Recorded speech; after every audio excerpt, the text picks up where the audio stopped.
Hello, it is Ryan, and I was on a flight the other day playing one of my favorite social spin slot games on ChumbaCasino.com. I looked over at the person sitting next to me, and you know what they were doing? They were also playing Chumba Casino. Everybody's loving having fun with it. Chumba Casino is home to hundreds of casino-style games that you can play for free anytime, anywhere. So sign up now at ChumbaCasino.com to claim your free welcome bonus. That's ChumbaCasino.com and live the Chumba life. Sponsored by Chumba Casino. No purchase necessary. VGW Group. Void where prohibited by law. 18 plus. Terms and conditions apply.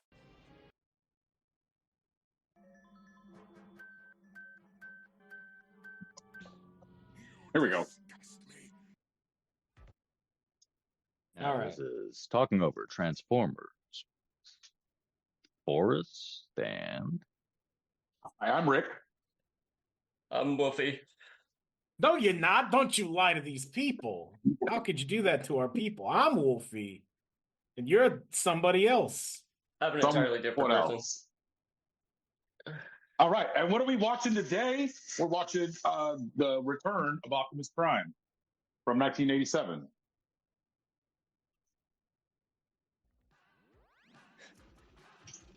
So we're going to talk over this episode. Yeah. Wait. Where did Optimus Prime go? Well, he was killed by Hot Rod in the movie. He was killed by Hot Rod in the... Okay. I won't accept Hot Rod slander like that. Yeah.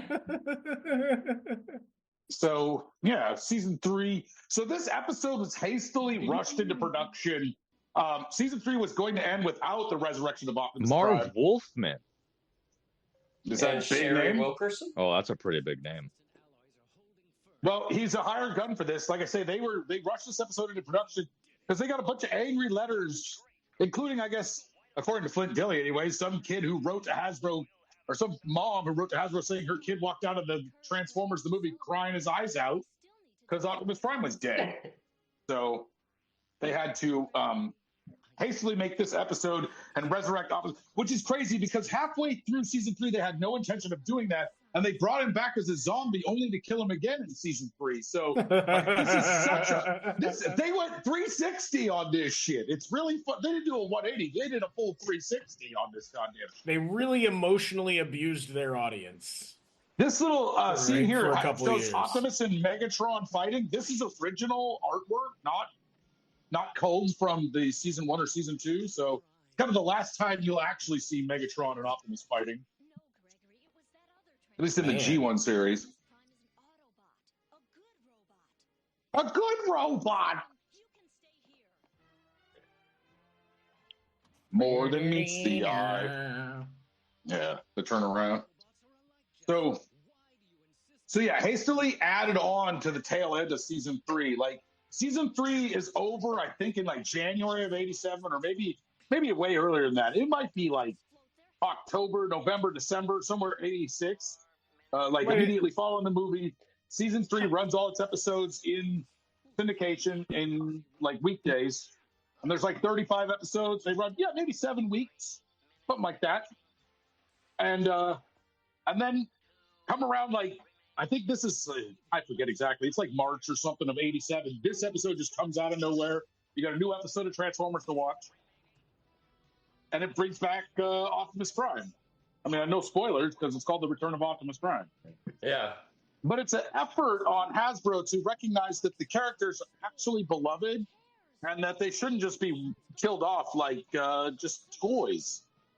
Hasbro finally understands what kind of horse they're riding, and they try to fix it. It doesn't work, and the Transformers sort of fades after the movie, but they at least tried to correct course.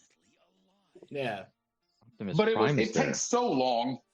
I'm so glad we have you as a Transformer historian, Rick. Yeah. It just takes so long to turn the ship around, too, that by the time they do, most momentum is lost. Kids have moved on. They're into, I don't know, Teenage Mutant Ninja Turtles and or they whatever, And they don't do what they probably should have done, which is try to find another audience with the kids that are around the same age. The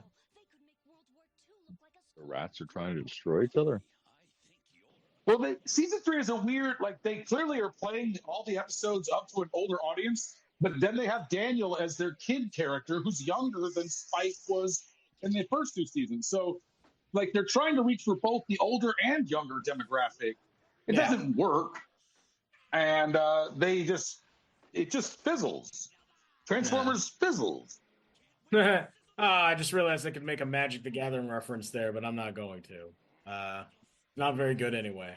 Oh, fine. Hunger. Keep my secrets. Right, also, because this episode is animated much later than the rest, it gives Hasbro a chance to market a few new toys that they hadn't had a chance to market yet. So you're getting the Terracons here. You get a little more of them. You know, I think they do appear earlier. They appear earlier in the season 3, but they don't get a lot of time, so you get a little more Terracon Sinner acting. Twin. I love this guy's design. I love Sinner Twin and Hunger. I don't know why. I have a what's his name? The shark guy. Ripper Snapper. I have him. Is it just Ripper Snapper? Yeah, but that's the only one I got. I wanted to say like Whipper Scraper, and I knew that was wrong. Ripper Scraper. That sounds terrible. It sounds pretty awful.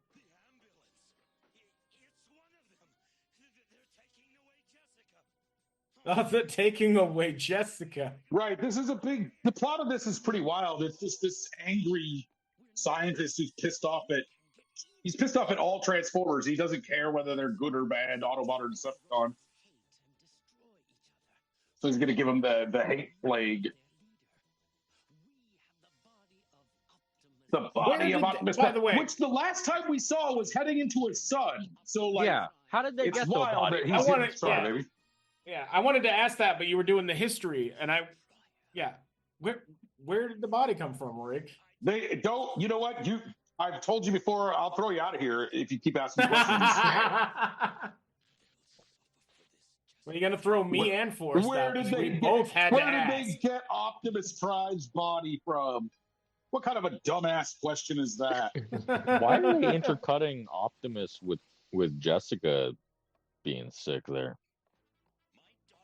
Are they gonna be the same person? Swindle there? Looked like Swindle was standing there. That was weird. Kind of weird misanimation. What have these monsters done to you? They gave her just some exoskeleton. First aid action? What do you mean? It's just an exoskeleton. What have these monsters done to you? They just added a leg brace. What do you mean? These monsters. They're destroying you. They just gave her a leg brace. She's not a robot. She just has a leg brace. They're making her one of them. Oh, this guy is a conservative. Exactly. I got it. Becoming a black. Yeah. No, she just has a leg brace. You're trying to trans my daughter by being around Transform my daughter. Yeah. Into a robot. Exactly. Thank you for listening to Talking Over Trans People.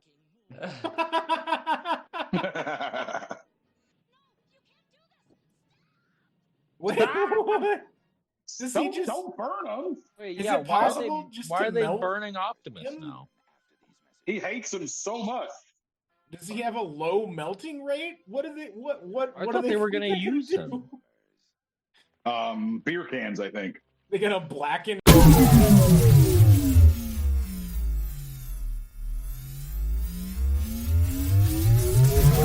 That's gonna. Oh well, it's fine.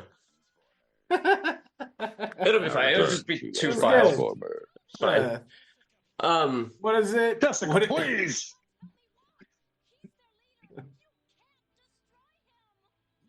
What was that? No, don't destroy him.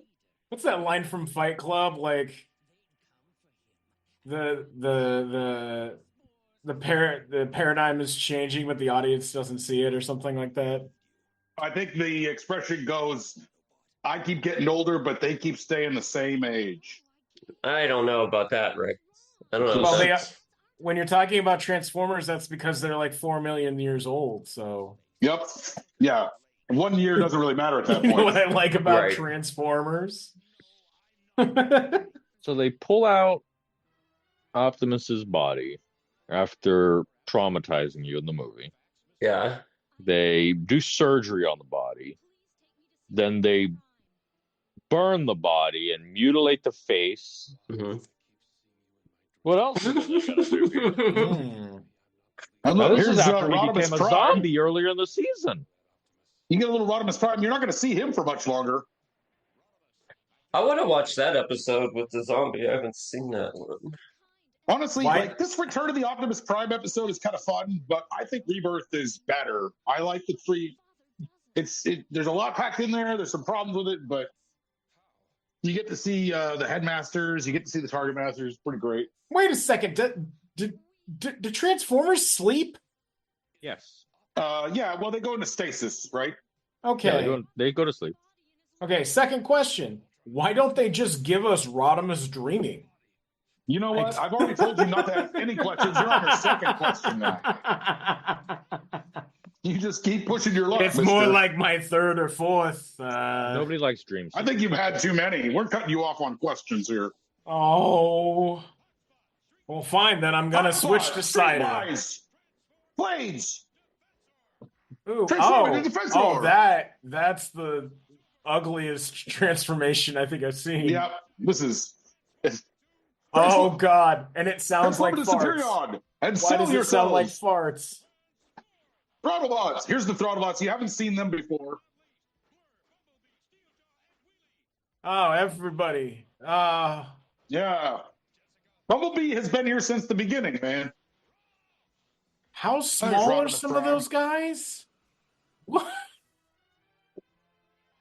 I mean, they can change sizes. I told you to stop asking questions, Wolfie. Oh, right. That was a question. I'm only hurting myself. What happened to Soundwave? He's been around since season 1, too.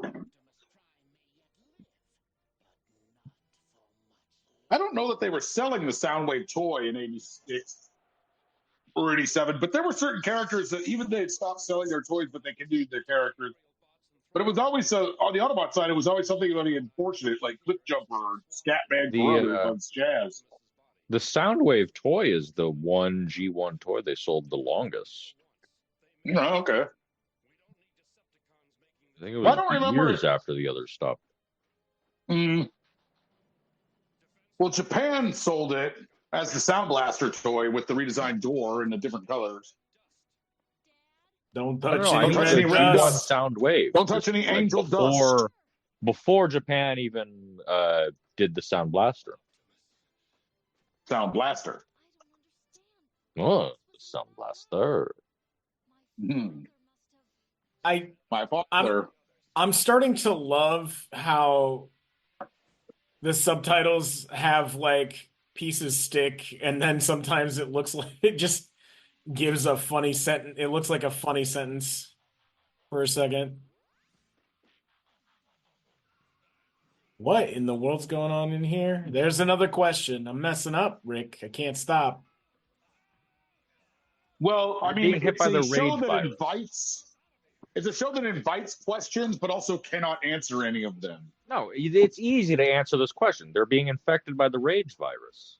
Okay. You guys just They are aren't getting watching the But episode what like is I the am. rage virus, and why does it work like it does? It's made out of It's the rage. spores. It's the thing that made the rats fight at the beginning of the episode in that scientist lab.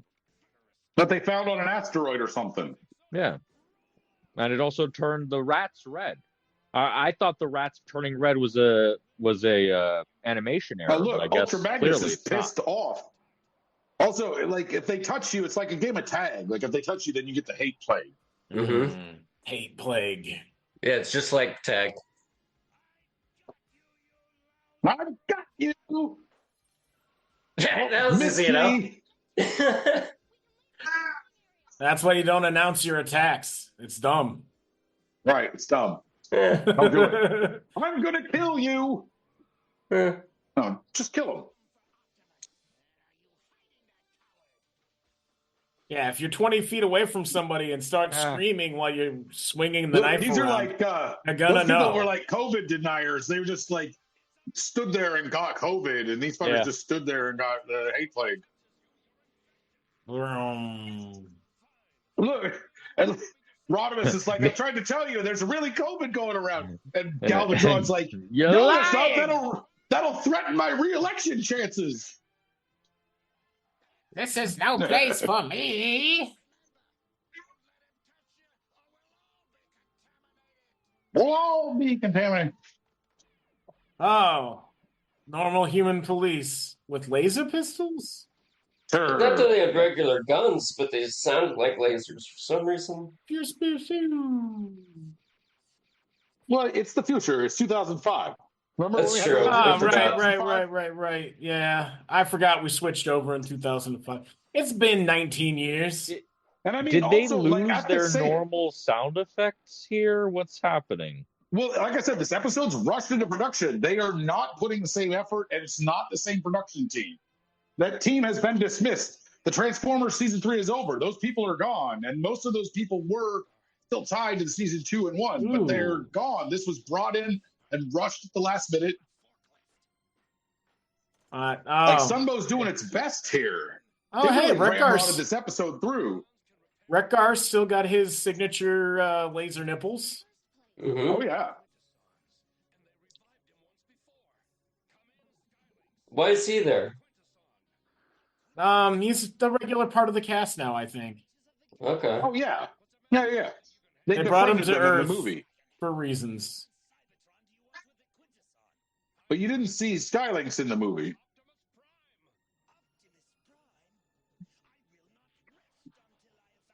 And do you know who does the voice for? Yeah, was that the normal Skylink's voice? I don't think so. Oh, it was? It Yeah, was? I it was. do not remember him sounding like that at all.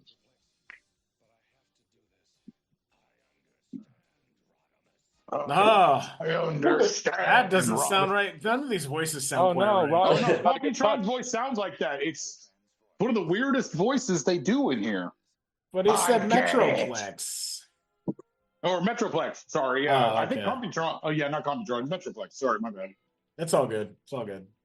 It's hard to keep track, honestly. Like, There's so many Transformers. I just walked away from the screen for a minute. But yeah, we've been jumping through hoops just trying to keep track of who is where and what's happening. So,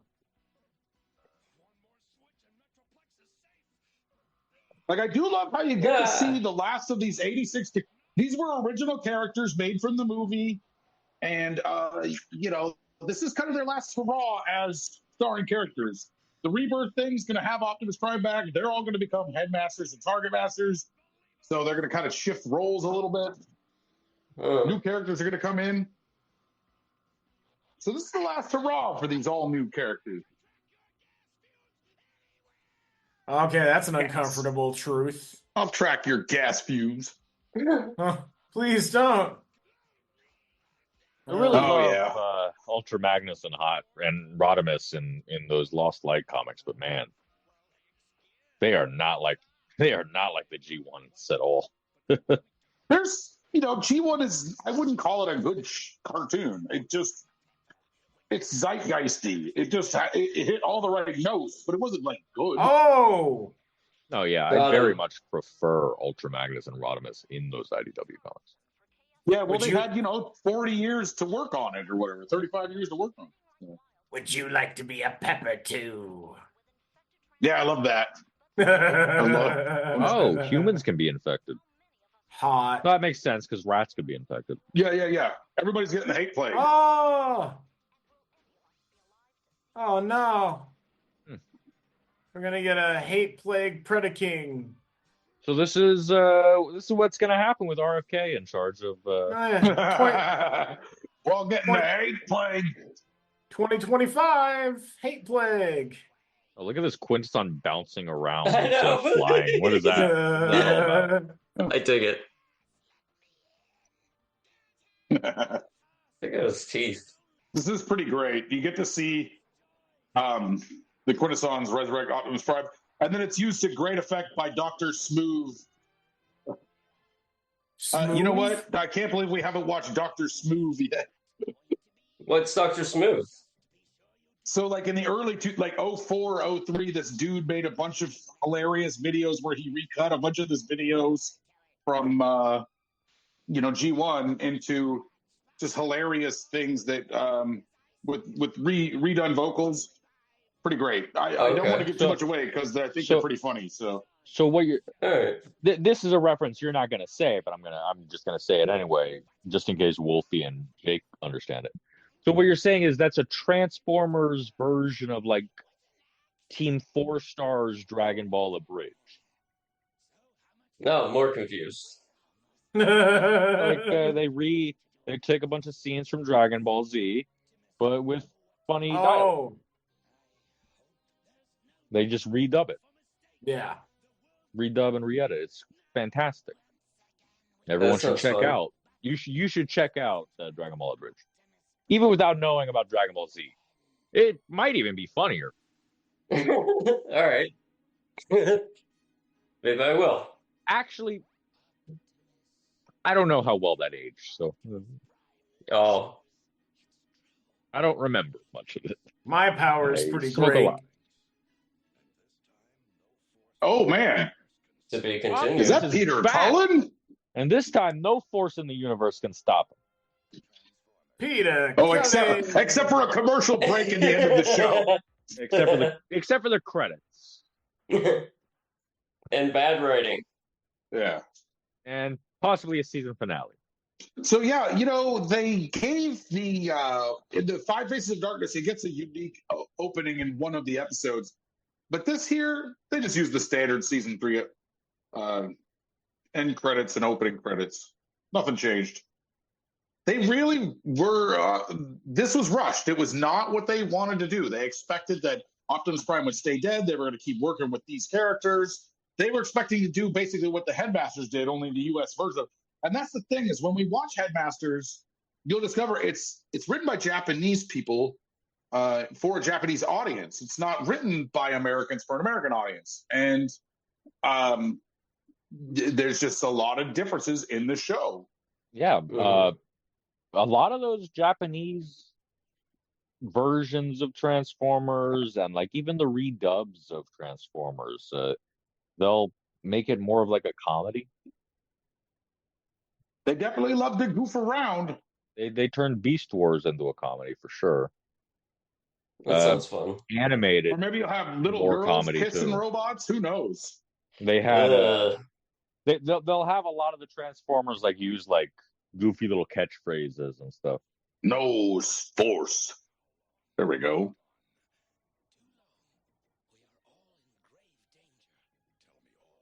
All right, Skylinks is talking to him.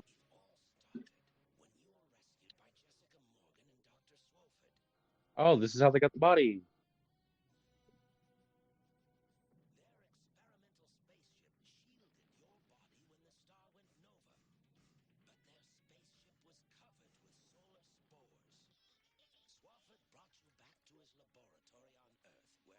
Solar spores. Mm-hmm.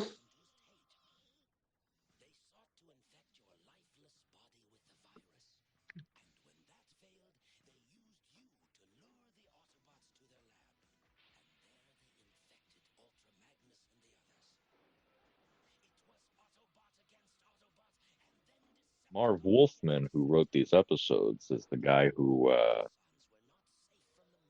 he made the Teen Titans. He made this like obscure character, Blade, some vampire hunter. Wrote Crisis of Infinite Earths with George Perez. That's a real fucking heavy hitter. That's crazy.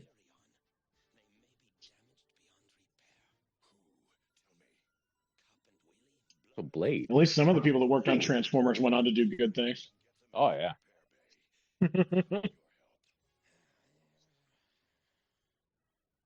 Like Flint Dille.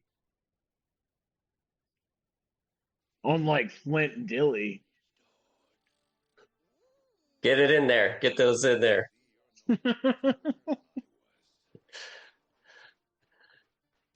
Look at Blaster, Blur, Cup. God, Cup's Yeah. so happy. Yeah. No, this is real. I'm back. Now So so are you. Cup was always an old they man. turned Bumblebee into Goldbug. Cool. I didn't know that actually happens in the show. What? Yeah, from now on, you're no longer Bumblebee. You'll be known as Goldbug. Yeah. I'll dub you and you're gonna like it. Yeah, that always happens to Bumblebee. I just didn't realize it happened in the G1 cartoon. I just figured there was always a reference to like just a recolor or something. The emotional abuse started back here. Dun dun dun. All of these character models are just completely off. Everyone's so like thick, What? Forrest? stubby. Thick? I don't know. I feel like Optimus is getting drawn pretty good here. There's some pretty good drawings here, I think. There's some decent shading. This looks Optimus good. Optimus looks a little sexy there, right there, you know? Oh, here looks fine, but like a little bit before, maybe it's the angle they're drawing them at. It comes and goes.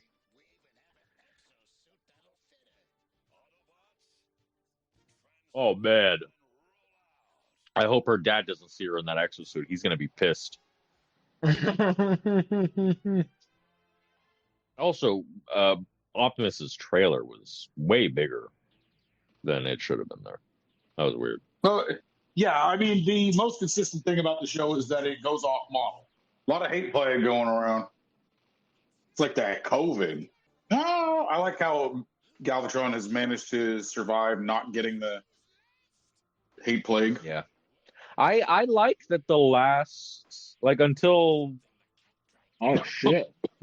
until season 4, I like that this is pretty much the end of Transformers here for all intents and purposes. It's just the Autobots and the Decepticons versus the Autobots and the Decepticons.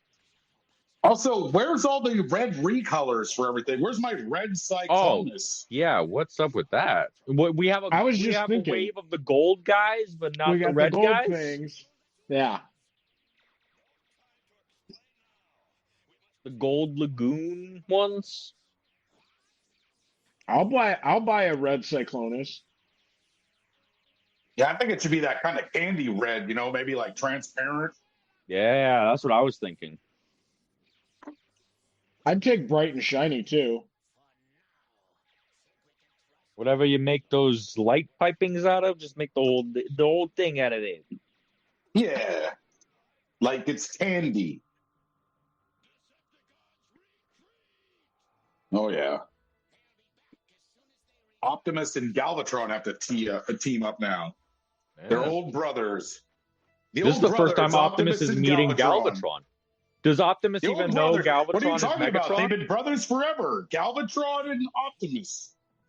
But What are you Optimus does talking realize who Galvatron is?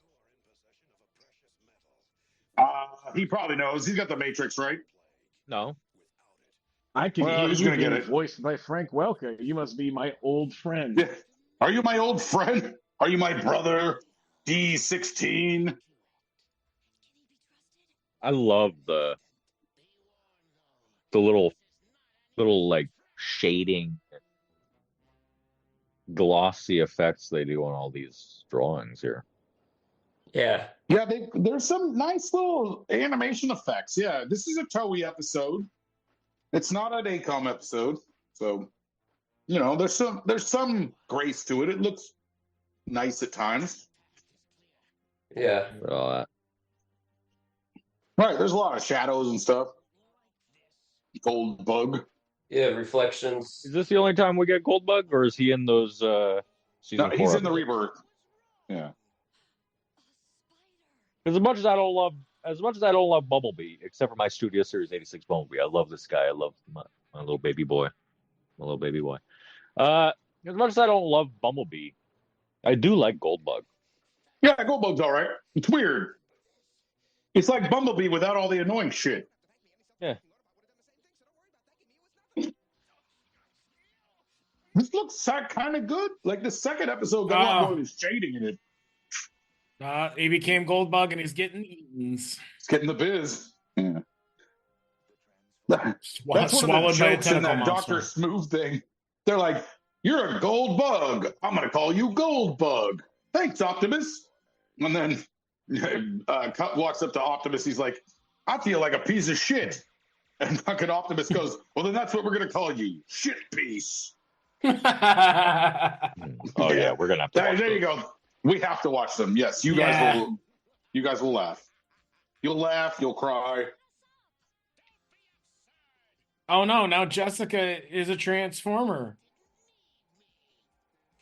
You didn't need me. There's also, I don't know if this is also by Team 4-Star. It might not be. But there's Yu-Gi-Oh! Abridged, too. And it's very similar to Dragon Ball. Abridged. Yu-Gi-Oh! Yes, Yu-Gi-Oh! That thing that used to be a hit. Used to be. This looks so good. This second episode, I don't care about you. I don't know. The team was pulling their weight here. It looks really nice. No, I really like these episodes. What the hell are those? Black bananas? Oh, yeah, no. they're like leeches. Energon leeches. Are they made of Energon, or they're leeches They that suck out that Energon. They suck off all that sweet Energon. Sweet wait a second. Energon. So he blasts them with Energon to get them to. Yeah, you got to get them the big. Oh no! That's how you get rid of real leeches too. If you just hit them with like a hose of blood, boom, gone. I'll remember that. Yeah, that's how that works. Yeah. So what you do is you get your artery open, and then you like push on the tip of it like a hose. Get that spray. Yeah. And point that at the leeches. That stops them. I love it. She's got an exosuit. Oh. They're gonna get glazed. Glazed. Glazed. Glazed. Glazed. Coach yourself. Are they talking about is it the gold stuff again? I don't think so. Oh, maybe.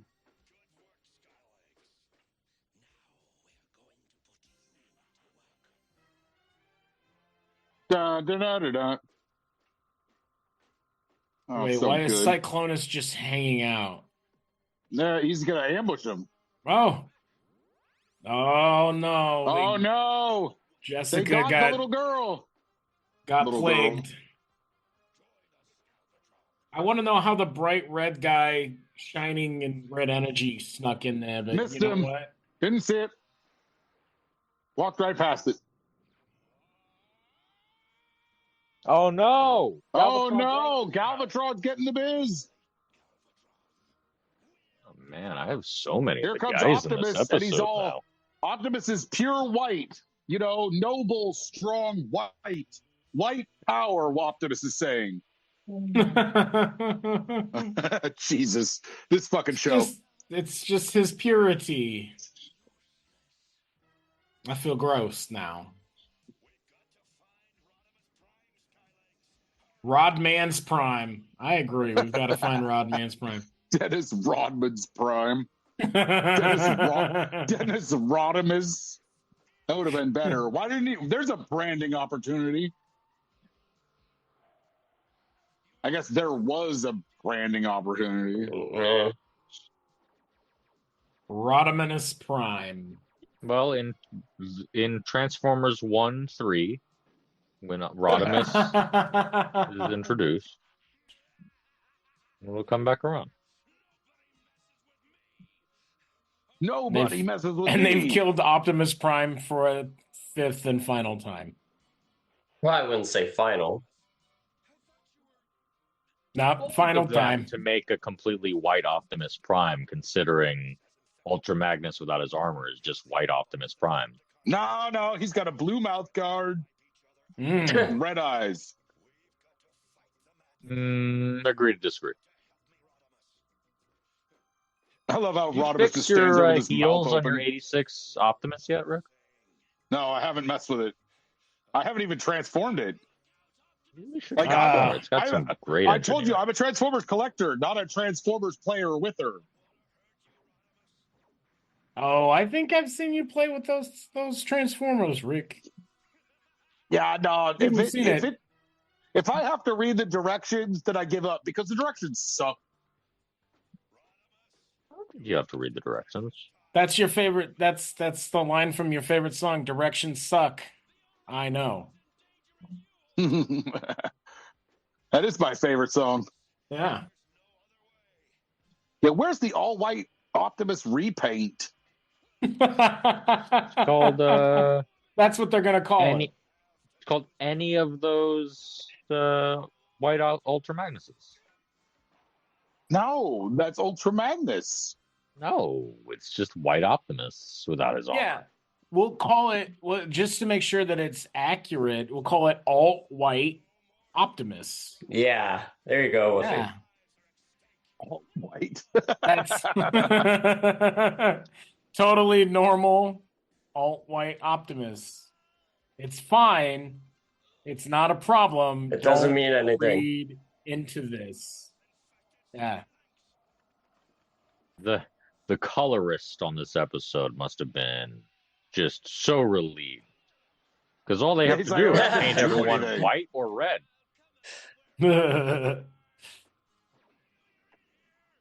Detailing? I don't even know her. Oh no. Optimus has tackled Rodimus. Oh. Once again, this asks the question, like, if Rodimus gets the Matrix, and then if you take it out of him, he turns back into Hot Rod, why does Optimus Prime look exactly like he does?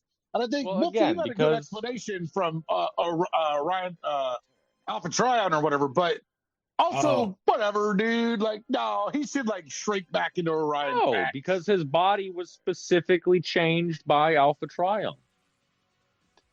And Rodimus just went through it's the a normal good answer, evolution. but I don't like it. Well, but that's the answer.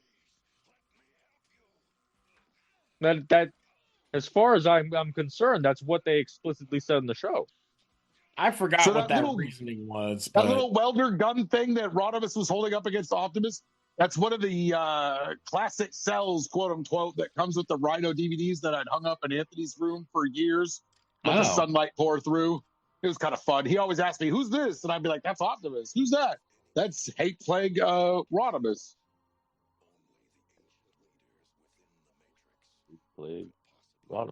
I'm gonna hang those cells up for Rem. That's not how you put the Matrix in there. Boy, he just put it in sideways. Oh, no. Yeah, well, you know, he's sideways Optimus. He does and what he wants. lengthwise. This is cool. It's got some, oh, yeah, this is really cool. Synthetic sounds. This is Alpha Trion, right? Yeah, but he's colored like Dion for some reason.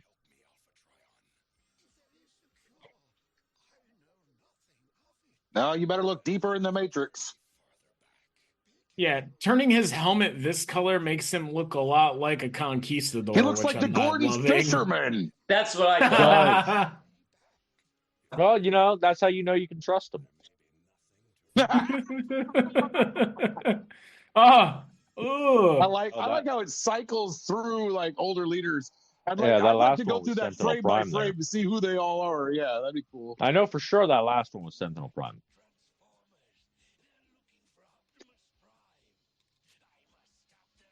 I like how the Quintessot it's a five-faced like schizophrenic or something. It's multi-personality or something. That other face is new, isn't it? That's dissociative identity disorder. Oh, look, this is Optimus is learning about the Quintessot origins. That's cool. This looks great.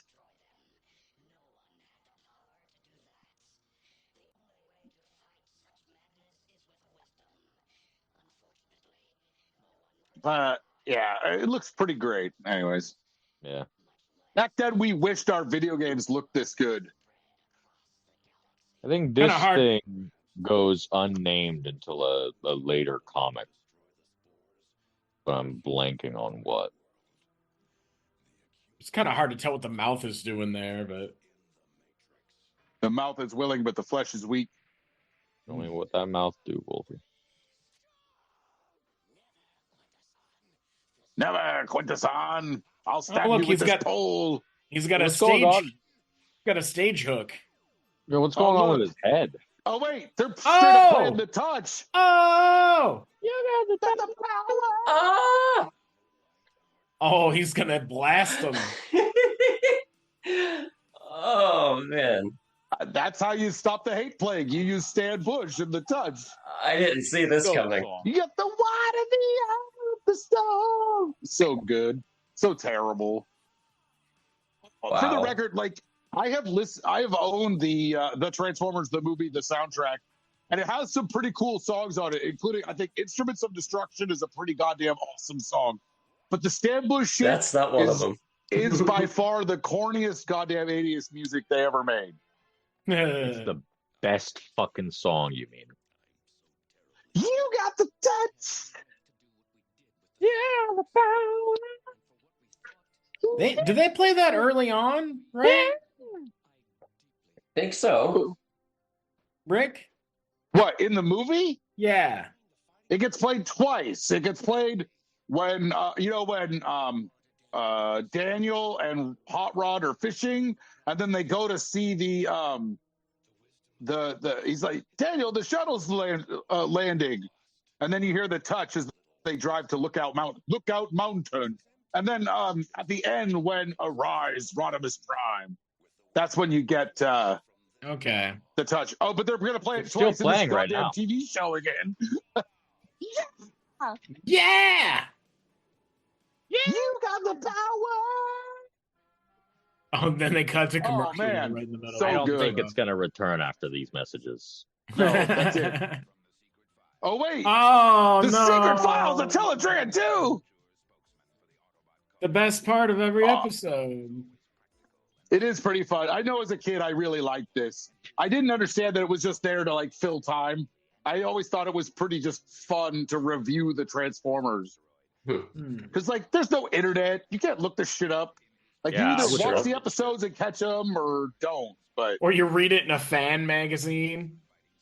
I didn't even see fan magazines. You know, I wonder if there was. I bet there was, right? They had to have Nah. something at some point. Nah, not for something like this. There was the comic book, but that was kind of different. You know what I mean? But I mean, like there was a Nice. bot con because there was a fan base, right? So Look at that, Rick. Look how good that Matrix looks with the 86 Optimus.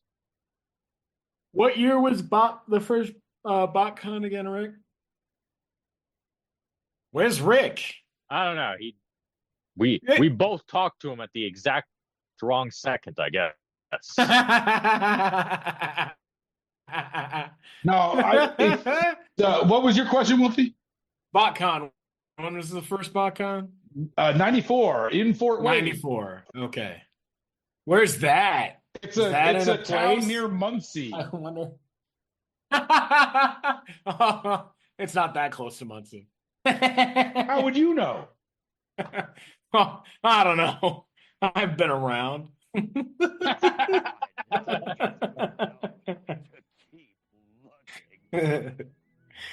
So yeah, that was the Return of the Optimus Prime, the movie, the two-parter.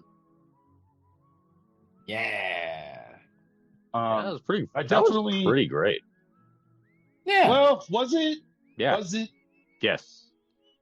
All We're right. trying Well, to make I'm glad you liked it. Optimus important and come back into the show. I feel like it. Right, it and like it's all understood uphill its from here now, mission. right? We brought him back, kids. Now you're gonna like our toy line again, right? No, After we no, drug sorry. there's no coming back from dragging an audience through the mud for months and Well, months. it's on end, so. twofold, I think, Wolfie. It's like they killed Optimus Prime, which killed off the 84 toy line. But the 84 toy line is special because they are real life cars that you might see in your own toy collection or at least on the road. And then after the Transformers movie, it's just made up stuff, Yeah, Cybertronian vehicles and shit. which is neat in a way, but it's also like, well, then, but it can just be anything. So what's the appeal here? They never least designed that's how I always Cybertronian felt. vehicles to look good either. Like, Well, Cyclonus always looks good, Well. but that's neither here nor He at least resembles something that's familiar. Yeah, he looks like a jet, kind of. Yeah, which a spaceship. they were kind of there to replace the Seekers. Starscream. Yeah, the Seekers. So, I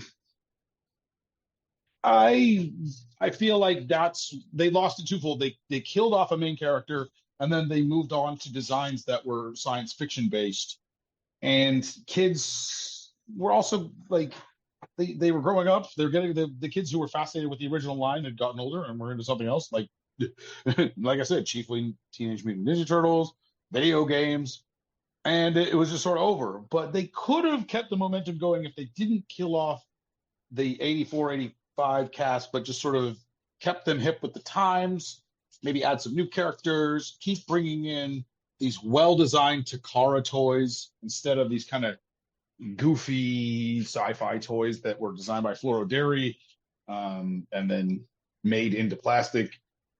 So yeah, that's the thing. Or if they- The movie toys were created from the art. That's the only time it's ever happened in the Transformers. Like they've always created the toys first and then worked the art from them. I mean, not always. I think but anyways, for the most part, they usually have the toys designed first and then they created the character art. And that had definitely been the case for the early Transformers. For the Transformers the movie and then for the 86 line, they were designed first as drawings and then made into plastic. And it worked sometimes for some toys and it didn't work for others. But it was like they don't have to license anything. They don't have to pay anybody. They have to pay Datsun or General Motors or whatever. So it was win-win for Hasbro, except for it cost the brand some loyalty from kids who wanted their toys to look something like the real world. Sorry. Go ahead. I think with all of their money that they had gotten from the first go at it too, they might have brought in some like more experienced writers, maybe. But Mark Wolfman isn't anything to sneeze at. No, I'm not. Yeah, I just meant more broadly. Well, so they greenlight the Transformers the movie late in '84, and they spend $6 million on it, and they don't recover that at the box office. The movie brings in like $4.3 million overall. So they consider it a failure, and they don't release the G.I. Joe the movie into theaters. They just send it straight to VHS with a changed ending where the main character survives in the end. He was just in a coma the whole time. Hey, look at that. So like Hasbro was gutted by what the Transformers the movie did, which was not make money. But they also didn't know what like I said, they were riding a pony backwards that they didn't know the name of. Like they had no idea what they were doing. They just were like, well, this is a thing that we got some lightning in a bottle. Let's try to make it work. And the smartest thing they ever did was take the pre-existing Takara toys, shove a new fiction on them like they had been doing, and just keep releasing them. But unfortunately, they sort of slowly ran out of those toys and had to come up with new toys. And that's where the problem lies, is that they weren't as good as the previous lot. The 84, 85 lines are better toys, bar none, than the 86, 87 toys. And then from there on, they never were better. So it was just, they fucked up. Hasbro They made bad decisions on both. They don't know what they're doing. Like, you can't know what you're doing. It hasn't changed. Yeah. Oh, well, you know a little bit of what you're doing, but they didn't know what they were doing. Like, I feel like around '07 when the first Transformers live action film came out, and then the toy lines that kind of followed it in the immediate 5 years, like they kind of knew what they were doing, and they worked pretty well. But then they lost course because it's like they were catching the lightning as it was striking, and sometimes they'd grab a hold of it, but most of the time they couldn't. Mm-hmm. Well, they didn't understand what they had made or how it worked. They don't, and they do know now. They totally know now. They have evergreen characters that they're going to keep on shelves as much as they can. Bumblebee, Optimus Prime, Megatron, Starscream, Soundwave. There are characters they're going to keep out there, and they understand this is how this works. Keep these characters alive, and then you can write stories around them. But the greater problem is that they don't know how to keep those characters relevant. Yeah. No, what do you mean they don't know how to keep them relevant? They're constantly making all those. Hasbro's constantly funding all of those movies. Oh shit! Hold on. Do we have some Oh, breaking news for us? But Yeah, it's too it bad. looks They're like not going to be. Bloomberg is reporting that Hasbro CEO Chris Cox Oh God. states that the toy giant will stop co-financing movie projects. Mm. They're going to focus on co-financing. video games and digital entertainment to offset declining toy sales and underperforming movie ventures. Because nobody fucking watched Transformers 1 like I keep telling you to, Rick. You're supposed to watch it 100 times like I have. It was great. I'm really glad I saw it. Rent it every day Every day. for the next year. And maybe they'll want to give us another one. You buy They're all not those. going to. No. Another studio, maybe. No, that Transformers 1 shit's a dead end. If it blew up, they would have done it. But since it didn't, it's a dead end. They're not. Oh, they didn't. And it's too bad because they made a good movie. The Transformer G.I. Joe movie's still happening. So they made a really good movie. Maybe that'll do good enough to give them hope again. You know what they're going to do for that? Good. They're going to advertise that film. Is that a live action thing? They're going to advertise that film. It is. They're going to advertise. It's the sequel to Bumblebee. No, unfortunately, no. It's the sequel to the more rushed Rise of the Beasts, where at the end they were like, "Surprise! Rise of the Beasts." G.I. Joe. I don't know if we're gonna I feel like we are gonna end up talking over the Transformers live action films eventually. And of course. When we get to the Rise of the Beast, I'm gonna enjoy seeing that movie all the way through for the first time because what a snooze fest! I can't watch that bullshit. What a boring ass fucking movie that is. Well, so you will not enjoy watching it all the way through for the first time. I just didn't enjoy it the first. I found it boring. I guess one? I've seen the Rise of the Beast. I thought it was boring as fuck. Well, the good news is, Rick, is that you're going to be numb because we'll just watch our way through the entire series again. Oh, Jesus. Because we hate ourselves. Wow. Right? That'd be an interesting podcast. Age of Extinction. Like a 12-hour marathon of us just watching all those movies. I'm not. I don't want to be dead at the end. I didn't say. Oh, yeah. Nobody wants to. What a stunt. And what do you mean by 12 hours? I don't know. That was my guess. I don't know. They're like, so what? There's 3 movies that are like 2 hours apiece. That's 6. And then no. Every one 5 of the films is like 2.5 hours long, and some of them are like 2:45. Oh. The only one that's like Bumblebee is like short at like 2:15. These movies are long. I'm not looking forward to talking over Age of Extinction, but Age of Extinction is the worst. Well, I don't know. Rise of the Beast was boring, but Age of Extinction wore me out. I've never had a movie wear me out quite as bad as that one did. I still have weird feelings about like where the last night ends up going near the third climax of the film where the it's so funny. It's because like I like that movie overall better than Age of Extinction because I think Age of Extinction is kind of a terrible movie overall. It just won't. It's relentless.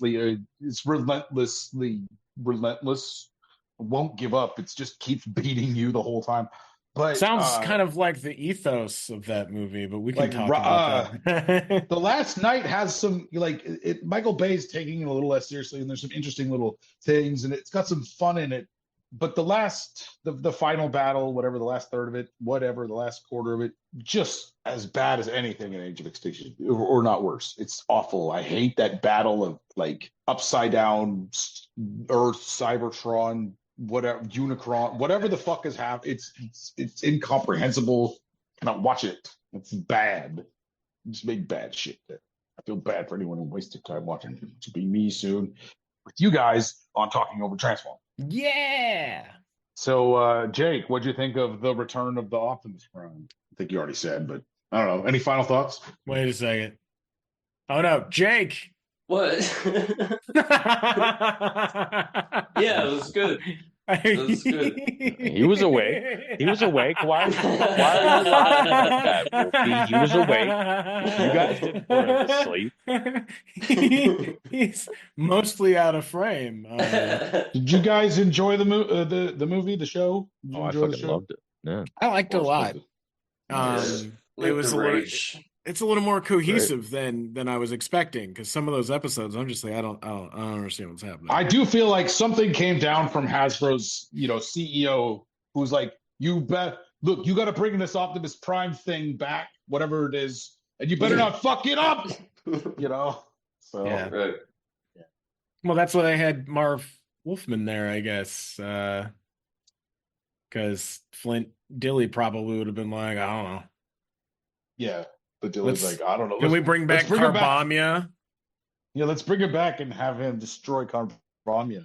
Hey, speaking of that, one of you guys said something earlier this week to the other day. I don't know if it was recorded or not, but we were talking about how one of the actors quit because they thought they didn't like Flint Dille. Oh, yeah, that's Casey Kasem. Like, I like how you say one of the actors.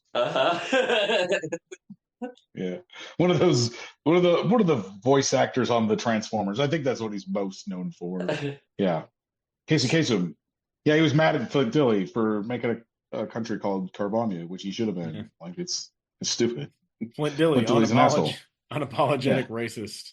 Yeah, fuck him. Hey, Flint Dille, if we ever invite you onto this podcast, you're gonna get sorely roasted for being a racist piece of shit. So you better fucking do your research, Flint Dille. Yeah, because the socialist Middle Eastern monarchical state of Carbomia. Yeah. Oh, he's in for a real shock when he's on this podcast. He's like, oh shit, they're social. Oh no. Whoa. Oh, fuck. I better check my car. They gotcha'd me. You hear that, Flint? We don't like you. Yeah, all right. Well, thanks everyone for listening to our podcast, and please come back again, where we'll be checking out other shows. Wait, is there more? Is there more? I mean, did I know. Well, I'm not even going to talk about you guys. I fucking got this Brave Commander Optimus Prime. Oh, we're talking about toys now. Oh yeah, right. I was kind of. Oh, I just pulled an arm off. Oh well, it was great. A little too excited, and his arm comes off. Is back on, so it's still great. He's got a little flippable face and stuff. I love it. Yeah, I don't know. I really didn't like it at first, but it's grown on me the more I've fiddled with it.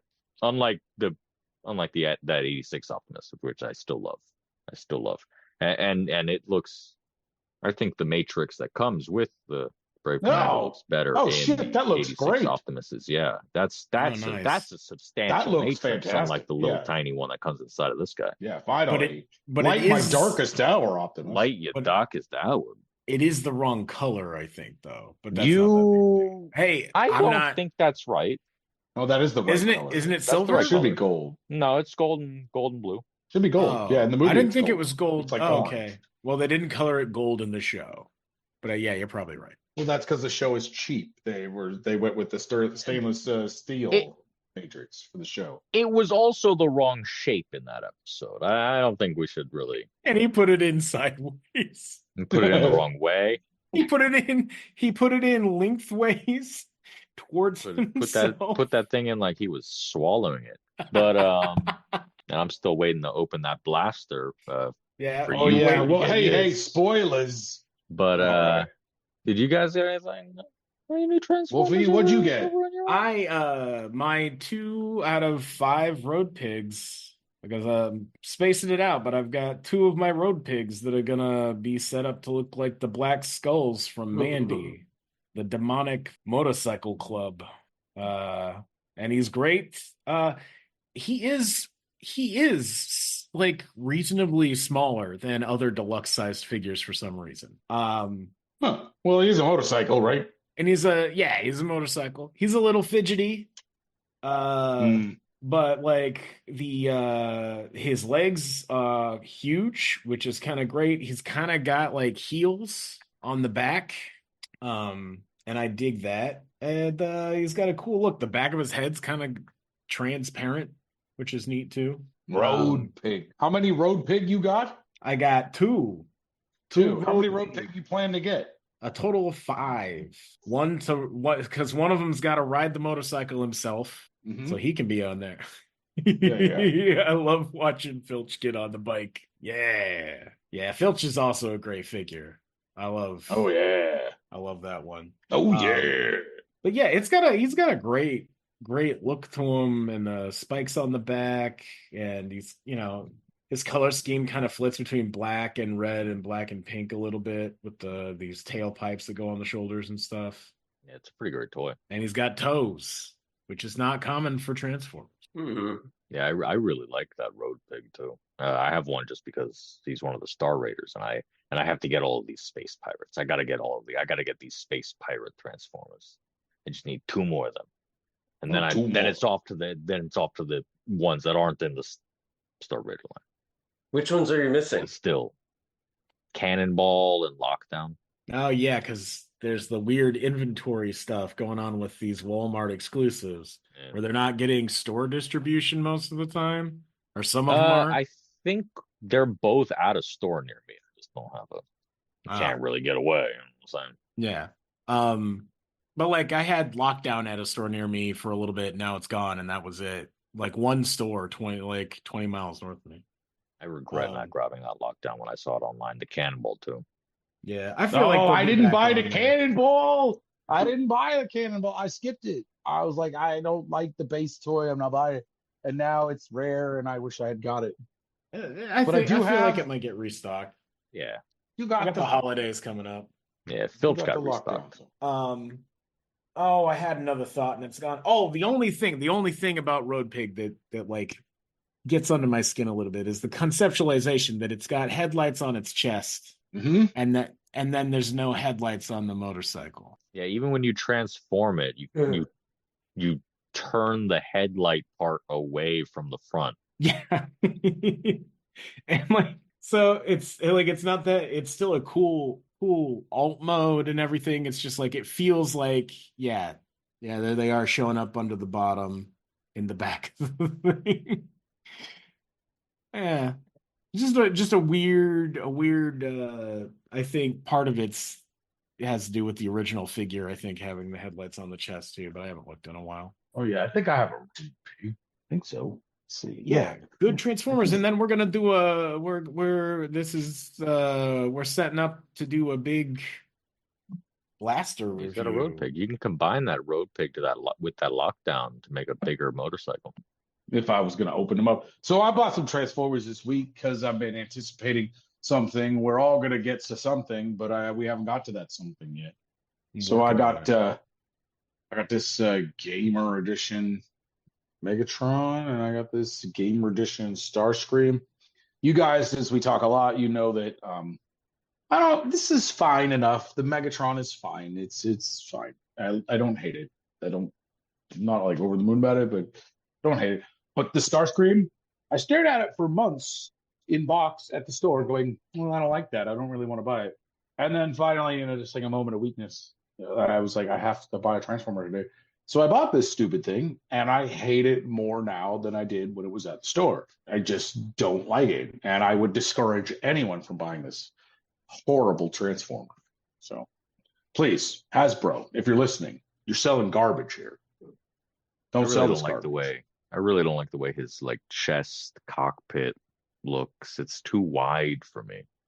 It's the game though, and I feel like Fall of Cybertron, War for Cybertron, they're fun games, but I don't love the High Moon designs for the most part. I don't think they're that great.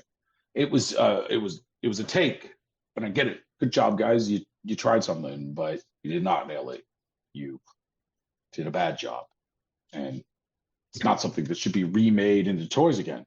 It's wild they're doing them. Again. That Gamer Edition Megatron, I don't like the Megatron version, but I really, really like the retool into comic edition Flame. Mm. That looks really good. It's got a different head and chest and I don't know, shins. It still keeps that dumb forearm coming off thing though. Oh yes, I only discovered that was a gimmick after buying these stupid toys. Is that the hand is supposed to come off, and I quite frankly hate it. I don't know what the fucking problem is here. Will say one of the things that I really do like is in the paint job on this toy, they put just the right color purple. It matches the video game so good. I don't know what to say. They just figured it out and put it on here. It looks great. There's a video game? Well, there was. There will be again. There was 12 years ago. Yeah.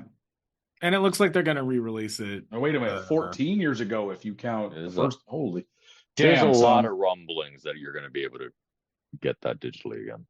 Good. It's a fun game, and I encourage y'all. It's popping up in a lot of stores. It's more fun than Devastation. I know you've been playing Devastation for us, but Devastation is pretty fun. It's way more fun. I can tell that would be way more fun because it's Devastation is fun, but it's very dated. Yeah, I think they're going to remaster it as well, and that's probably only happening because they're Microsoft bought Activision, because Activision was basically a giant curmudgeon and only cared about Call of Duty for the last however long. Well, something weird happened, and they remade these stupid toys from that High Moon Studios game, and they're semi-successful. I own the Optimus, but I haven't opened it. But the Megatron, I have the entire line of these toys from 2010 as well, which includes a deluxe Optimus, deluxe Bumblebee, deluxe Megatron, deluxe Soundwave, and then later on they released a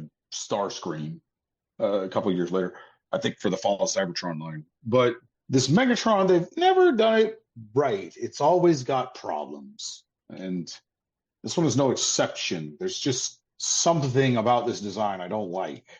Why is the Decepticon symbol here?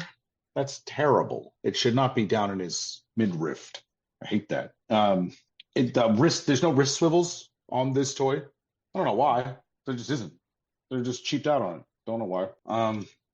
You don't have to tuck the hands in or anything.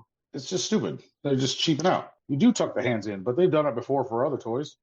Making sacrifices. This horrible Starscream has wrist swivels, and it sucks. Frankentron doesn't have wrist swivels, and that fucking blows that he doesn't have wrist swivels. For all of the people who listen to this podcast, I want you all to know this Gamer Edition Starscream is terrible both in vehicle mode and in robot mode. I can't wait till you buy the Skywarp when that shows up in the shop near you. Yeah, I'll probably like it a lot better. I can't wait till you get that Gamer Edition Ratchet I want. Holy crap. I did find it, but I turned it down because, like the Starscream, I was like, this doesn't look good.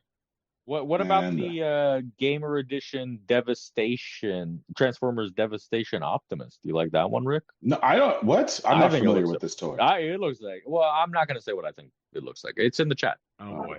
It should be. Any second. Whenever it wants to load. Look at the chat. Is this news? It'll load news here any second. No. This is from like November 11th. Oh, all right. Well, network disconnected. What are you talking about? Neat. Well, here's the TFW link.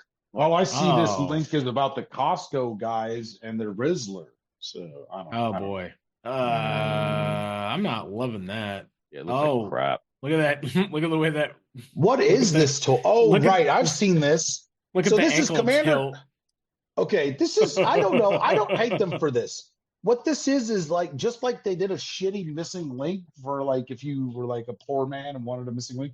This is your poor man's, Commander class. No, I don't think this even compares. This is rough.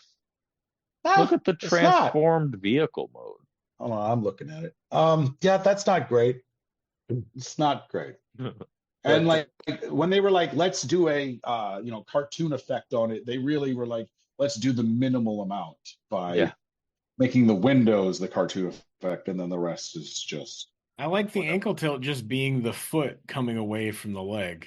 It's and that doesn't look great. You're right. You know what? You're right. We could pick this thing apart. That all said, I don't care. It looks okay to me. It's better than this Gamer Edition Starscream, and I'll probably buy it and enjoy it. So there you go. it's definitely targeted at the audience that I imagine the game is probably targeted at. Devastation is a pretty game, if not a good. It's not good, but it's a pretty game. Pretty fun. Jake said you're full of crap, Rick. I didn't say that. Well, I don't know. Forrest has been playing it, and honestly, I know. he's been having fun with it. But I found it to just be kind of repetitive. Like you just kind of smash some buttons and keep smashing buttons. It's not my favorite kind of game. So. I have only watched Forrest play it. But I will say I played War for Cybertron. I've never played Fall of Cybertron. I've seen people play it, but I never played it myself. But War for Cybertron, pretty fun. So I'd recommend that game. I really want to play War for Cybertron and Fall of Cybertron. I think I played the demo for one of them, like back in the day or whatever. Yeah. I know I played it at a buddy's place a little bit once upon a time. I babysat his kid, and I thought it was okay. I couldn't really get into it. I was all caught up playing Gears of War and shit at the time. But well, I think it's fun. I think it's as fun as a Transformers game has ever been before. How about that? Yeah.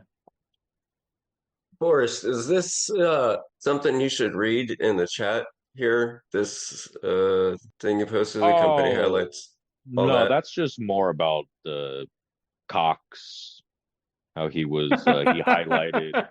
Cox was really highlighting that Transformers 1 underperformed financially, and he's from the Magic the Gathering sector and stuff. So he's gonna invest heavy. He's like, oh, look at all the money. Baldur's Gate 3, the best game that's ever been made. And I don't mean that sarcastically. It's incredible.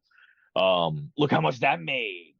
So they're gonna make I don't know, he wants to make a G.I. Joe action adventure game, and I don't know, some Magic the Gathering Commander format digital game. He doesn't have any particular love for Transformers, it sounds Doesn't seem to love Trans. He is one of the most well-paid professional liars in the gaming and I don't know, entertainment space right now. They've had to walk back using AI for promotional art, commodifying D&D, and then they're going to try and do it again, and they're going to try and digitize D&D or Dungeons and Dragons for anybody that doesn't know at this point. And they're going to try and start using AI created stuff for Dungeons and Dragons too. He's they don't get and don't understand what the hell they're working with. Whoa, what you're saying is Cox is covered in shit, and there's a good chance they might walk this back. It depends on how bad the pushback is from the core audience. If you don't like what Cox is doing, tell them no. So I want to read this thing real quick. I want to quote this, and then I want to ask what it means. Hasbro's focus on digital collectability. Digital collectability. What are they talking about? That is a good question. I don't know. And I've kept up on this news for a long time. I think they might be talking about their Magic the Gathering I gaming have stuff. The full Bloomberg article right here. If you want to chop it up, and I'll read it to you guys. Oh, yeah. Let's chop this up. Yeah, kind of long. There might be a long podcast again. I'm sorry, Jake. No, it's good. This is good. So this is from Bloomberg. Hasbro Inc. Chief Executive Officer Chris Cox couldn't hide his disappointment when he opened 2 packs of his. He couldn't hide his disappointment, just like I couldn't hide my disappointment reading this, when he opened 2 packs of his company's Magic the Gathering playing cards at a board game cafe in New York. Oh no! Likes to play from a red deck, whose aggressive cards can quickly deliver creatures and spells to batter an opponent. Instead, he got the more contemplated blue cards that would require him to patiently build a strategy to deplete his rival's health and win the game. You look like you're about to have an aneurysm, Wolfie. Who? He Okay. he resolutely shuffled and drew his first hand. Play your first hand, Wolfie. You said okay. What's up, Wolfie? This. What is this? This is What? Bloomberg. It's This is Bloomberg. Bloomberg This is writing about Magic the paper of note Gathering. Bloomberg. Like, who's the author of this article? Remember Bloomberg? I these think guys think that maybe they're Thomas Brandon Buckley. Give me one Sanderson second. or some shit. I haven't even read Brandon Sanderson. This just sounds like boilerplate, like tripe, like Hmm. Cecilia more Never had a contemplative. tripe. Anastasio. Like, this is the weird internet like manosphere magic area overlapping on top of itself. Like, people that play Magic the Gathering and love the game and aren't about like pretending to be a blue wizard or playing blue makes you smart. That's not what it is. That's not how that works at It's not how all. any of It's this just works. bullshit. Like, I don't Red, think you understand, Wolfie. A gamer at heart, Cox was tapped to run what was then the largest U.S. toy maker in 2022 after the death of his predecessor, Brian Goldner. Brian Hasbro, Goldner. do you know him? Well, he ran the brand. Well, he was CEO of Hasbro during like the first release of the live action Transformers movie in like '07. He was overseeing Hasbro in that era all the way through till whatever 2022 or 2021, whatever. Maybe the COVID got him. I'm not really sure. But yeah, like it's funny to me that he's the direct successor to Brian Goldner because Brian Goldner, one of the more successful leaders of Hasbro, considering Hasbro is such a up and down company. See, I already see the problem with Cox's strategy here. And I want to see if you guys instantly figure it out like I did. Hasbro, like other toy companies, was enjoying a surge in sales with parents buying gifts for kids stuck at home during the pandemic. But the boom began to fade once kids returned to school and other activities. Sales in the company's consumer products division, which includes classic toys like G.I. Joe action figures and Play-Doh modeling clay, are expected Don't to mention fall of Transformers.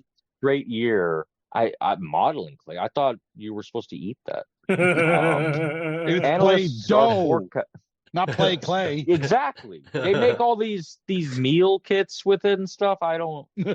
Play-Doh Look like pizza. spaghetti to me. Yeah. Analysts are only forecasting only modest growth in 2025. Hasbro has laid off 1,000 workers and is considering a move to Boston from its longtime home of Pawtucket, Rhode Island. Meanwhile, Oh Jesus, they're moving the headquarters. They're moving from the Pawtucket. headquarters. That's another. It's more. No, they've been a bills. Rhode Island staple since this. Oh my God, the Has brothers would be spitting in their graves if they knew this was Spitting happening. in their grave.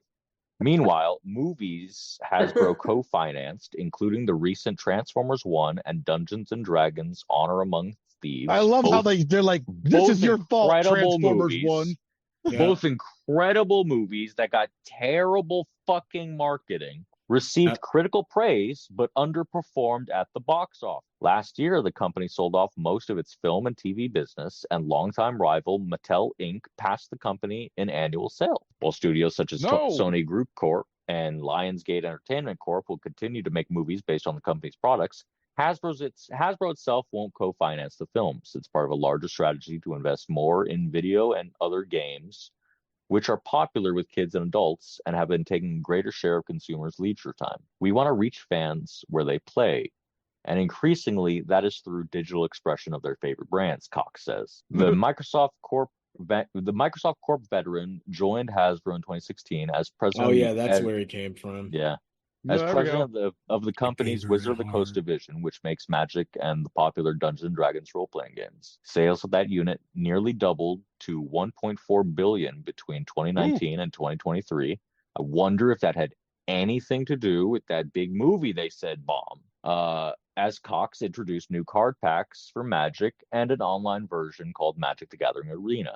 A licensing deal for the hit title Monopoly Go is expected to bring in $105 million in revenue this year, while another for Baldur's Gate 3 garnered 90 in its first 6 months. Garnered 90 million in its first 6 months. I thought Monopoly Go made more money than Baldur's Gate, and I was about, No, that don't make no sense. to fucking end this entire goddamn podcast and buy This is 4 gonna more be- Baldur's Gate copies. What year did he join? I He 2021? joined Wizards. He joined Hasbro in 2016 as okay. president of Okay, Wizards. so he has been around since before Arena. I just don't think giving him the credit for Arena and other stuff alone makes all that much sense. But I guess I'm not that familiar with the internal politics. But fuck, man, he is.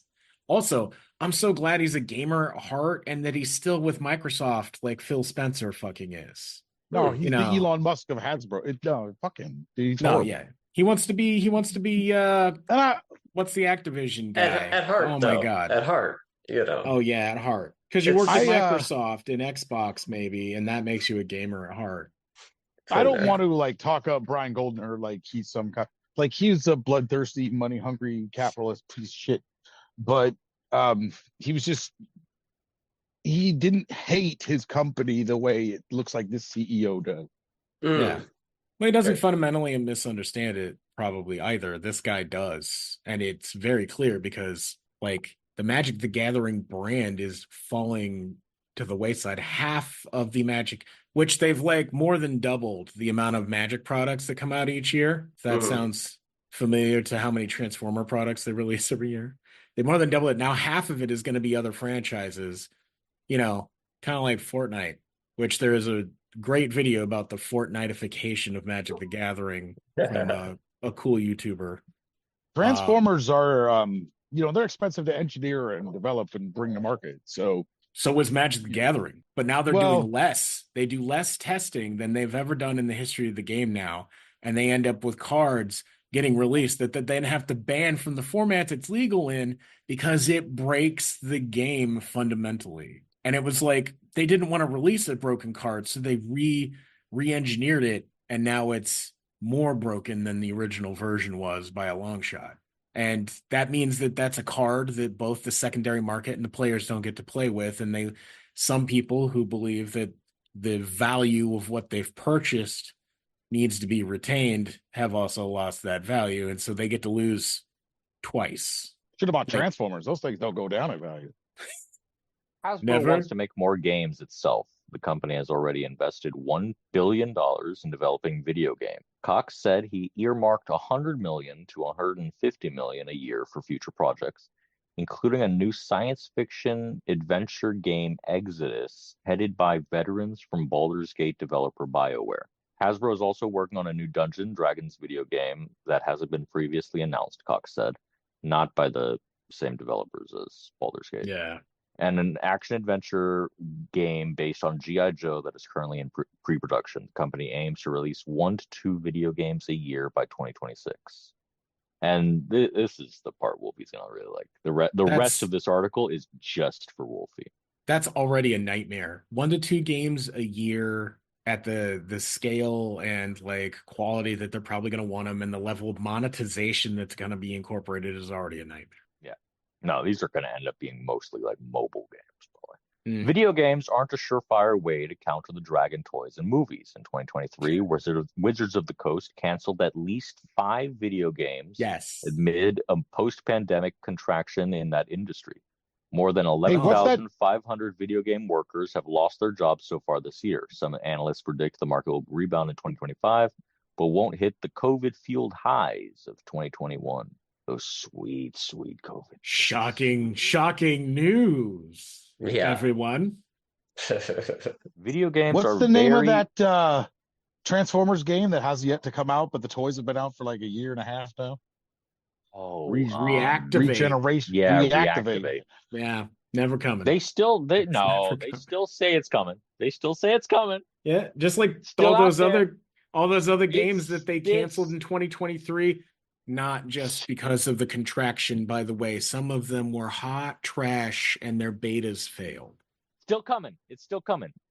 Video games are very, very, very, and I cannot emphasize this enough, competitive, said Arpine Kocherin, a UBS securities analyst. The only way to win is to have these strong brands that would withstand the test of time, but also strong execution. When you marry those, you get When you marry those, you get success like Monopoly Go or Baldur's Gate. God. Why is Baldur's Gate after Hasbro is looking to it? Oh, you better keep your hand where it is right now. Hasbro is looking to invest more in its Magic video game format. Sales of the fantasy card game have grown each of the last 6 years, and in 2022 crossed 1 billion in revenue. But Cox said Magic Arena, while popular, doesn't harness Magic's two biggest growth areas, collectability and its commander format, which involves more players and cards. Currently, Hasbro is testing a video game version of Commander, which would potentially be separate from Arena and allow for more than 2 players to compete. Hasbro is also looking to make the digital version of its cards more collectible, like the popular game Marvel Snap, which is a pretty good game. Magic is adding characters from Lord of the Rings and Marvel comics into its fantasy game setting, provoking mixed reactions from fans who say Hasbro is diluting Magic's vibe. Yes. Still, Magic's Lord of the Rings cards were its second such series to surpass $200 million in lifetime revenue and were the game's fastest and top selling. Hasbro hopes that these sets will bring in new and lapsed players. A Spider-Man inspired collection is coming in 2025. Think of Magic, and it'll be legal in every format. Think of Magic as a canvas, Wolfie. Ken Troop, the global play leader for the title, said in an interview last month. Wolfie. It said Wolfie in the article. It said Wolfie in that article. That was crazy. They're coming after me. They know that I hate. New York office. They know Magic that I IP. hate Magic IP is one of the things we can put on that canvas, but we can put other things on it. Back in the Manhattan Cafe, Cox pulled ahead in the Magic game. He held one card close to his chest, teasing that could make all the difference in the game. Once his victory was sure, he revealed it, a useless gray card. What makes Magic so successful is what will drive Hasbro's future success, Cox said with a bit of a cackle in his voice. It's grounded in play, with assistance from Thomas Buckley. He completely misunderstands what makes Magic the Gathering special to most people. Sounds like an asshole. Is it the magic part? And most of the content creators agree with that sentiment. The business decisions have not been lauded by almost anybody, except that sometimes some of the sets they release have been incredible. Not because of any one thing, but because they work well in multiple formats that people enjoy. But they also often break stuff, and they do not care. They've been hostile to the player base for like, I don't know, 5 years, where they're just constantly printing stuff. They slowly pushed the rules committee into a hard position not that long ago by making it so that they basically had to ban cards because they wouldn't print them. And they were really powerful cards for Commander. They wouldn't print them. And and so the prices are expensive, and we're talking over $100 for one piece of cardboard. For a single one. Yeah, in like one format that it's playable in. Yeah. Mana Crypt in particular, and then another one that was really high up there that was banned is I hate that I can't remember it right now. It's a red 2-mana goblin that makes a whole bunch of treasure tokens, which are basically free mana, like lands. I know what card you're talking about. Yeah. Of course I wouldn't be able to remember it right now. And it only got reprinted, I think, a couple of years ago for the second time. So the values are way up there. And one of the printings is they would say that they printed it more than that because it's printed twice, but one of them is a really rare borderless art or whatever. And so they do this on purpose, and they lie about not knowing what's going on in the secondary market, because of course they do, because you know what? Some of their investors are invested in the secondary market. And it's nonsense.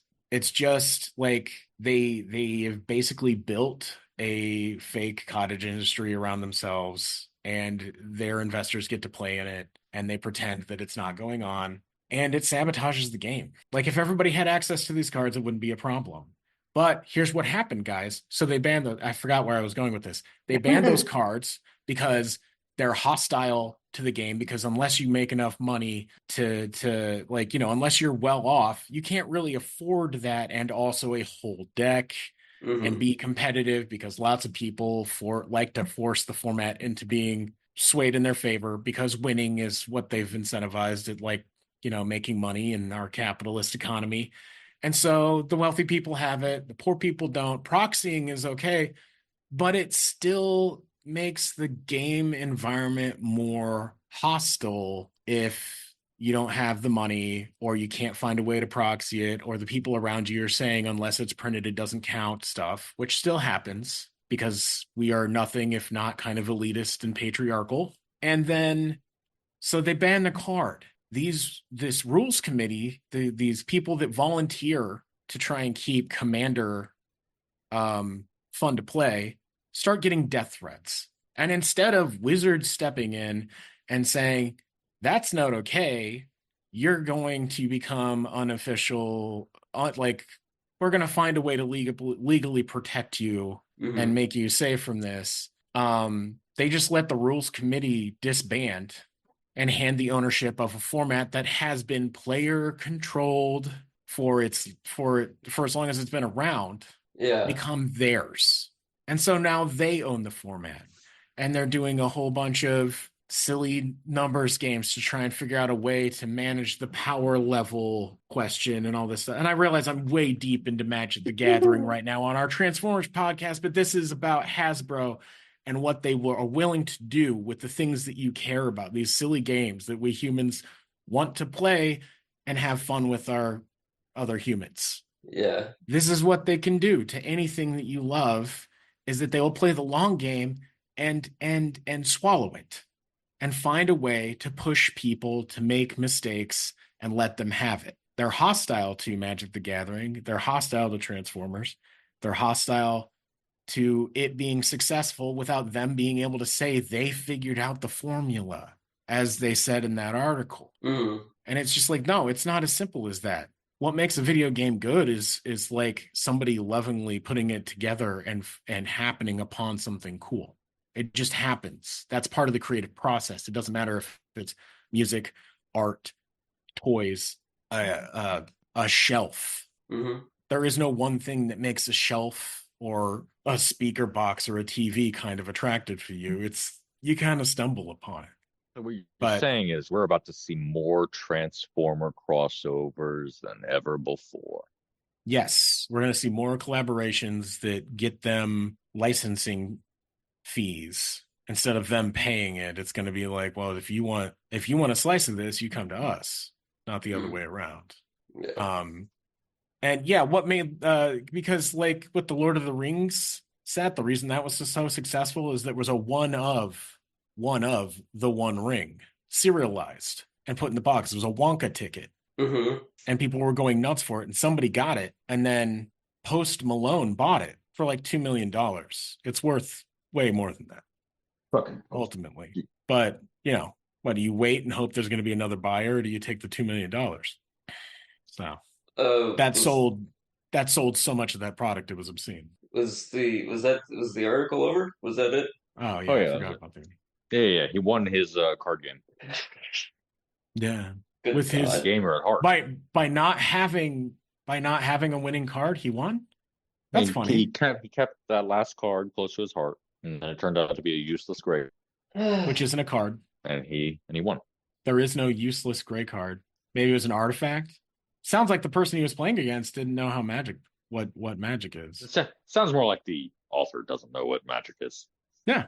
So it sounds like it was completely made up. What did they open jumpstart packs? Like he just has a piece of cardboard that he carries around, a card size, but doesn't have anything on it. He went with the more erudite blue cards. Guess what? That's not what it's.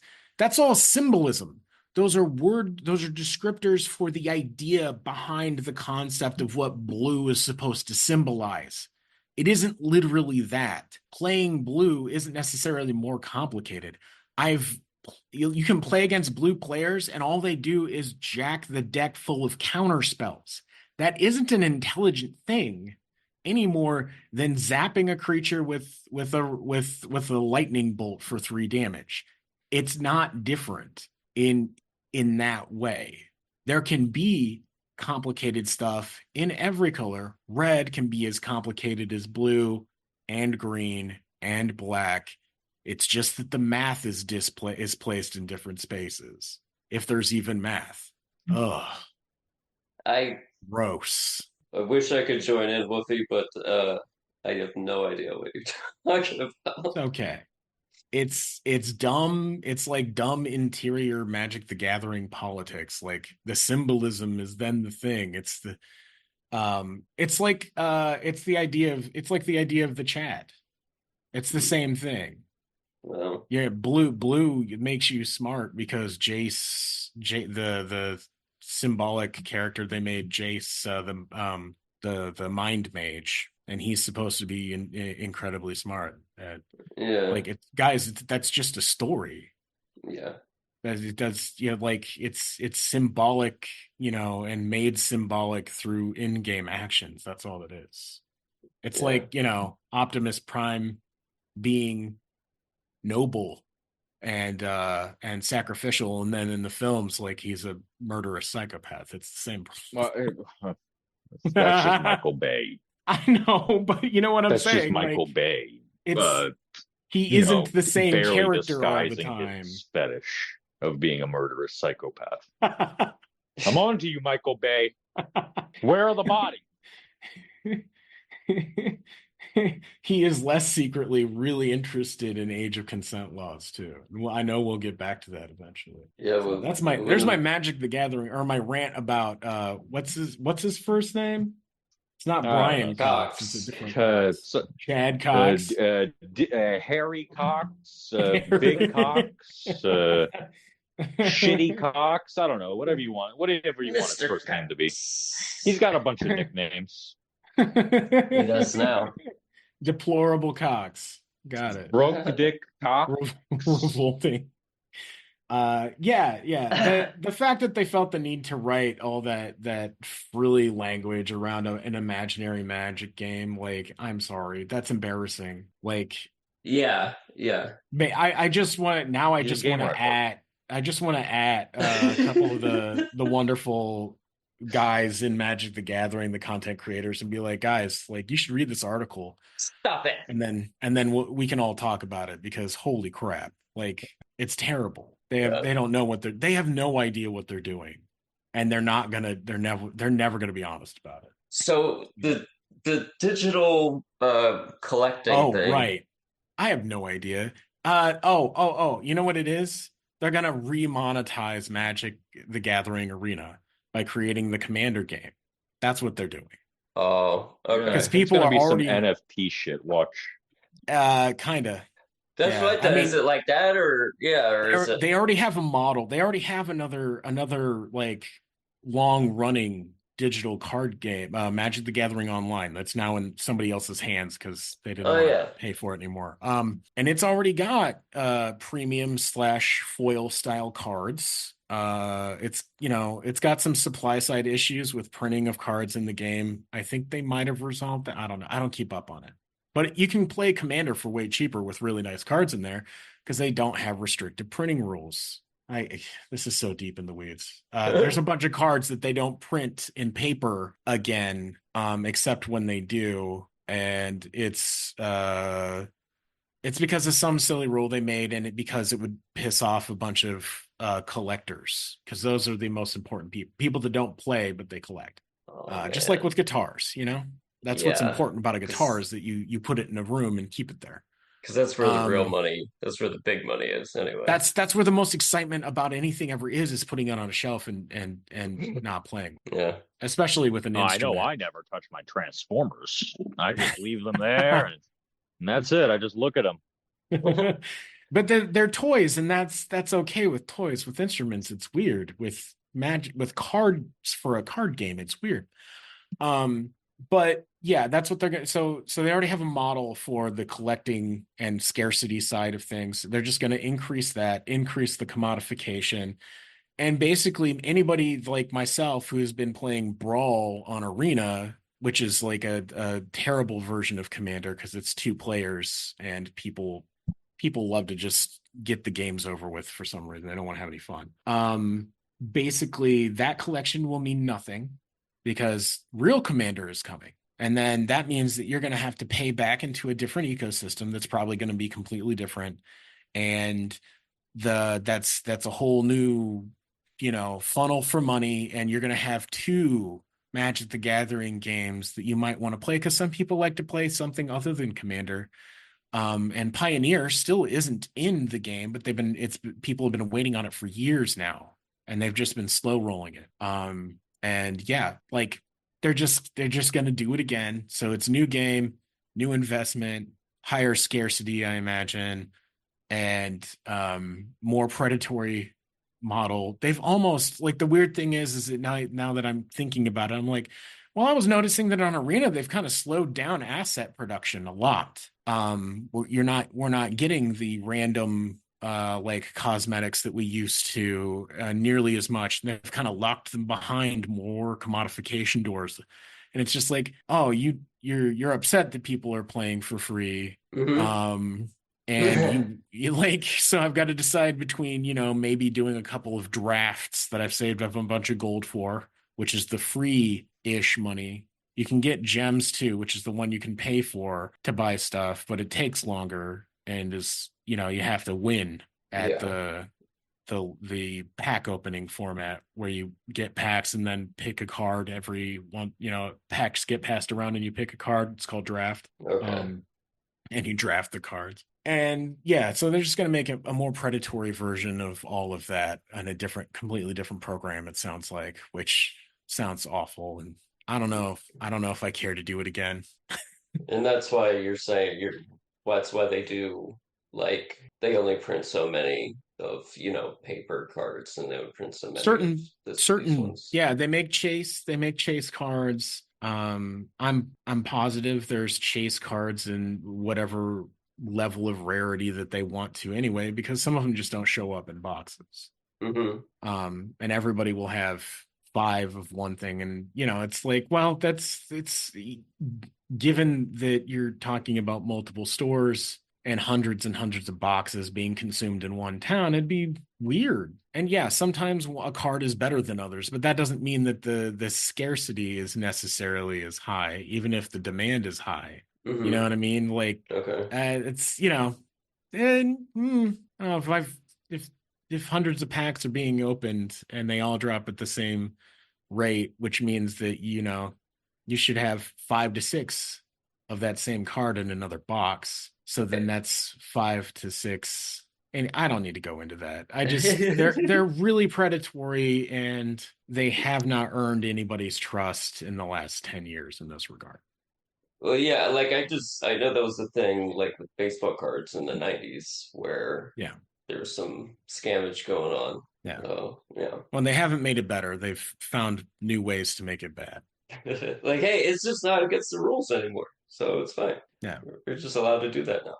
Yeah, and they have a secondary market that encourages it, and it's well known that there are people that just have money and they invest, and sometimes it's investment, they're buying from a distributor, but then also people take several $1,000s, buy up all the copies of a card, and then create a small boom and then like dribble out the profit over a period of time so that the price stays high. But the market's understanding of the scarcity remains the same, so the price stays high as they sell it over several months. And there's no regulations on that. There's no rules. Right. Nobody's. There's no watchful eye going, oh, that's not right. So yeah, that's weird for a game. I guess the justification would be like, well, we don't want to stop people who it's just maybe it's just some guy who saved up, his last, 3 months of paychecks just to buy these few toys, and we don't want to. I mean, I don't know. I'm doing a devil's advocate here, but yeah. Oh, what if you don't already have some money, you're not playing the game where most people are. Or I should say, the people that are actually making the money. It's not even close. They have thousands of dollars. putting down a house payment on a collectible, on a Black Lotus kind of shit. Yeah, it's not like a dude, you know, just getting lucky and you know what I mean? Almost never happens. Some guy went on Tulare Community College not that long ago, and he had a pack of revised, which is like I think it's revised. Was that? I don't think it was alpha, which is like the third set of Magic the Gathering ever. It was like I think it was like $5,000 or something like that, and the most expensive card in there I think was 700 or something. So there's no making your money back on the gambling on old material. You have to sell like a whole box or be selling the packs. You have to have the money or the fortune to run into it accidentally. Right. Yeah. I can't wait for unbelievably expensive collector Transformers. That'll be so cool. Well, is that kind of like, do those exist already? I mean, just ones that really old ones are already, but like there are Transformers that are already like have high market values that ought to have just had regular distribution. I think every time I look at the price of an axle grease from like a couple years ago, I'm just like, my God, $70 for a deluxe is a bit much. Mm-hmm. Well, it's not gonna get better. Nah. But yeah, they're gonna be predatory until the end, I'm sure. Well, did you, Forrest, did you have a thing? Did you make a document with the news or whatever the drops or whatever the thing like we talked about? We cannot hear you. Oh fuck. What do you mean, Jake? We just did an hour on the news. Is I know. The news about Hasbro not enough for you? No, we did plenty. I just wanted to make sure that was all of it. I thought there was plenty. I think we've been recording for a couple hours now. So skip to the time code, and the short version is Hasbro is terrible and the CEO is worse. This has been talking over Magic the Gathering. Yeah. The what was shoot, I had a thing and I just totally forgot. Shoot. What kind of thing? Oh, I don't remember now. Oh. It's all good. All right. Yeah, you lost your thing. Yeah. Okay. No idea. Well, do we have an exit? Forrest, do we have do you want to do an exit? Do we have an exit? I don't know. I don't know. Do we? Are we warping out of Usually not. Are we warping out of the Matrix through a phone line? Oh man. Rick, take us out. Yeah. Well, this has been Talking Over Transformers, and I've been your host, Florida James.